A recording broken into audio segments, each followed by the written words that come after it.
Part 8. Intuition or Guidance. There is nothing too great of accomplishment for the man who knows the power of his word, and who follows his intuitive leads. By the word he starts in action unseen forces, and can rebuild his body or remold his affairs. It is, therefore, of the utmost importance to choose the right words, and the student carefully selects the affirmation he wishes to catapult into the invisible. He knows that God is his supply, that there is a supply for every demand, and that his spoken word releases this supply. Ask and ye shall receive. Man must make the first move. Draw nigh to God and he will draw nigh to you. I have often been asked just how to make a demonstration. I reply, speak the word and then do not do anything until you get a definite lead. Demand the lead, saying, Infinite Spirit, reveal to me the way, let me know if there is anything for me to do. The answer will come through intuition or hunch, a chance remark from someone, or a passage in a book, etc., etc. The answers are sometimes quite startling in their exactness. For example, a woman desired a large sum of money. She spoke the words, Infinite Spirit, open the way for my immediate supply, let all that is mine by divine right now reach me, in great avalanches of abundance. Then she added, give me a definite lead, let me know if there is anything for me to do. The thought came quickly, give a certain friend, who had helped her spiritually $100. She told her friend, who said, wait and get another lead, before giving it. So she waited, and that day met a woman who said to her, I gave someone $1 today, it was just as much for me, as it would be for you, to give someone 100. This was indeed an unmistakable lead, so she knew she was right in giving the $100. It was a gift which proved a great investment, for shortly after that, a large sum of money came to her in a remarkable way. Giving opens the way for receiving. In order to create activity in finances, one should give. Tithing or giving 1/10 of one's income is an old Jewish custom, and is sure to bring increase. Many of the richest men in this country have been tithers, and I have never known it to fail as an investment. The 10th part goes forth and returns blessed and multiplied. But the gift or tithe must be given with love and cheerfulness, for God loveth a cheerful giver. Bills should be paid cheerfully, all money should be sent forth fearlessly and with a blessing. This attitude of mind makes man master of money. It is his to obey, and his spoken word then opens vast reservoirs of wealth.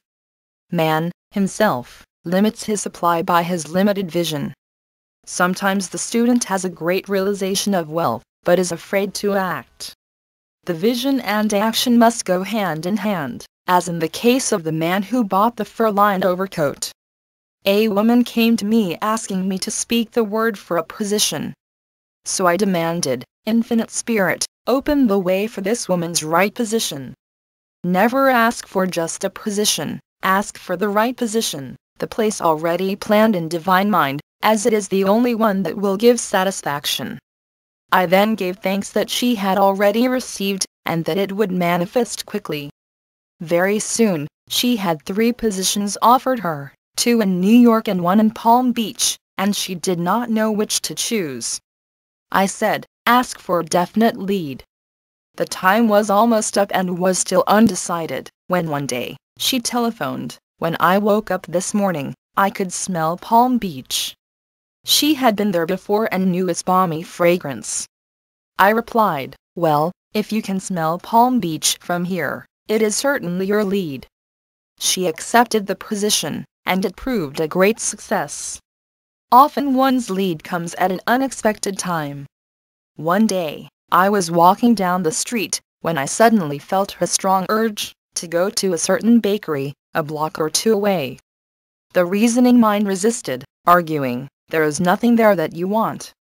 However, I had learned not to reason, so I went to the bakery, looked at everything, and there was certainly nothing there that I wanted, but coming out I encountered a woman I had thought of often, and who was in great need of the help which I could give her. So often, one goes for one thing and finds another. Intuition is a spiritual faculty and does not explain, but simply points the way. A person often receives a lead during a treatment. The idea that comes may seem quite irrelevant, but some of God's leadings are mysterious. In the class, one day, I was treating that each individual would receive a definite lead. A woman came to me afterwards and said, "While you were treating, I got the hunch to take my furniture out of storage and get an apartment." The woman had come to be treated for health. I told her I knew in getting a home of her own, her health would improve, and I added, "I believe your trouble, which is a congestion, has come from having things stored away." Congestion of things causes congestion in the body. You have violated the law of use, and your body is paying the penalty. So I gave thanks that divine order was established in her mind, body and affairs. People little dream of how their affairs react on the body. There's mental correspondence for every disease.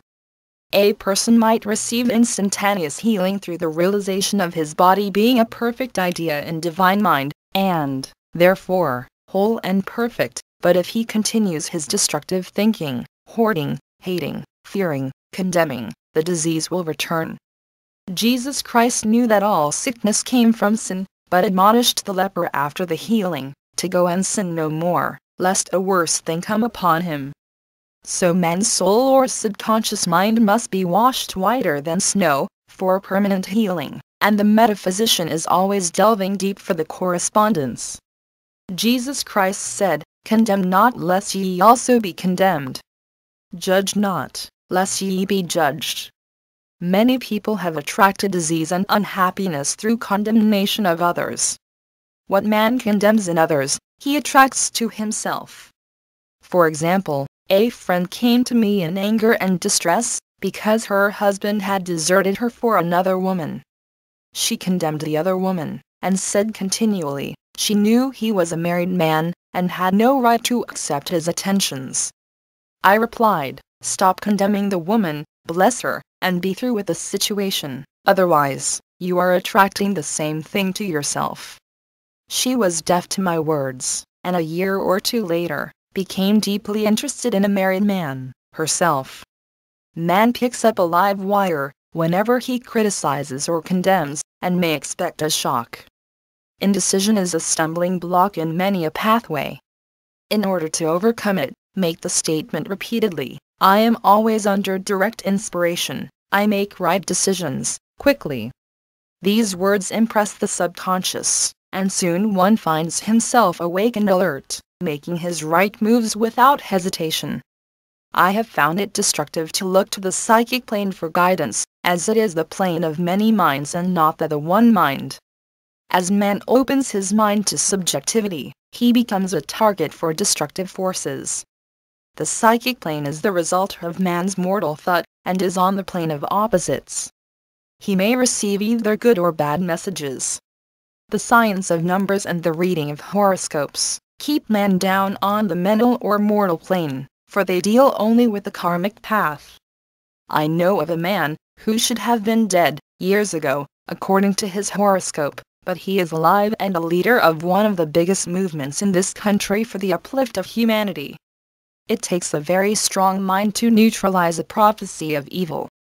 The student should declare, "Every false prophecy shall come to naught, every plan my Father in heaven has not planned, shall be dissolved and dissipated, the divine idea now comes to pass." However, if any good message has ever been given one, of coming happiness, or wealth, harbor and expect it, and it will manifest sooner or later, through the law of expectancy. Man's will should be used to back the universal will.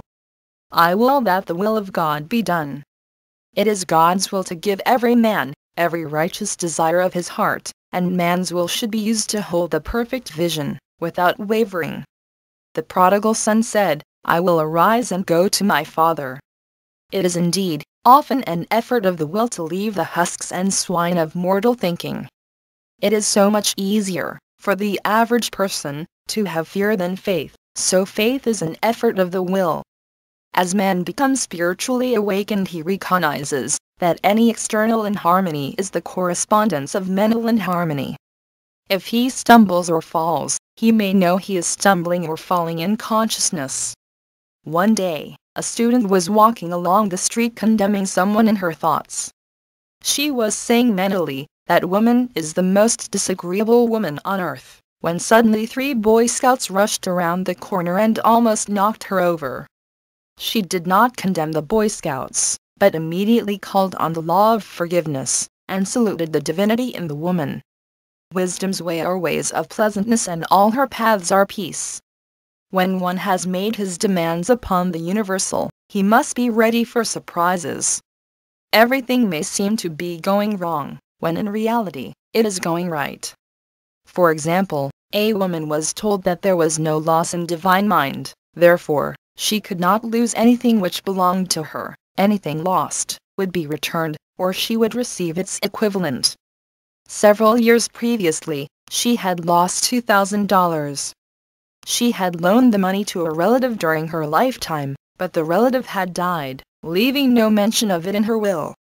The woman was resentful and angry, and as she had no written statement of the transaction, she never received the money, so she determined to deny the loss and collect the $2,000 from the Bank of the Universal. She had to begin by forgiving the woman, as resentment and unforgiveness closed the doors of this wonderful bank. She made this statement: "I deny loss. There is no loss in divine mind, therefore, I cannot lose the $2,000, which belong to me by divine right. As one door shuts, another door opens." She was living in an apartment house which was for sale, and in the lease was a clause stating that if the house was sold, the tenants would be required to move out within 90 days. Suddenly, the landlord broke the leases and raised the rent. Again, injustice was on her pathway, but this time she was undisturbed. She blessed the landlord, and said, "As the rent has been raised, it means that I'll be that much richer, for God is my supply." New leases were made out for the advanced rent, but by some divine mistake, the 90 days clause had been forgotten. Soon after, the landlord had an opportunity to sell the house. On account of the mistake in the new leases, the tenants held possession for another year.